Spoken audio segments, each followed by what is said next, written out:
Hello বন্ধুরা, কেমন আছো সবাই? আশা করি ভালো আছো। আমি ভালো আছি।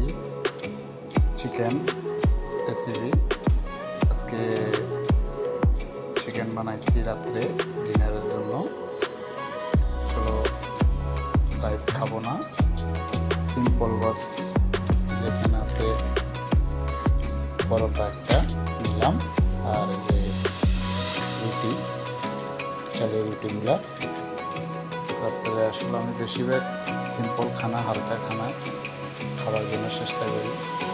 আপনারাও সবাই চেষ্টা করবেন যেন রাত্রে ভারী খানা খাওয়াটা স্বাস্থ্যের জন্য 90% ক্ষতিকর। সবাই হালকা খানা রাত্রে খাওয়ার জন্য চেষ্টা করবা। ইনশাআল্লাহ সবাই ভালো থাকো, আশা করি বুঝতে পারছো। আর যারা আমার চ্যানেলের নতুন, সাবস্ক্রাইব এবং লাইক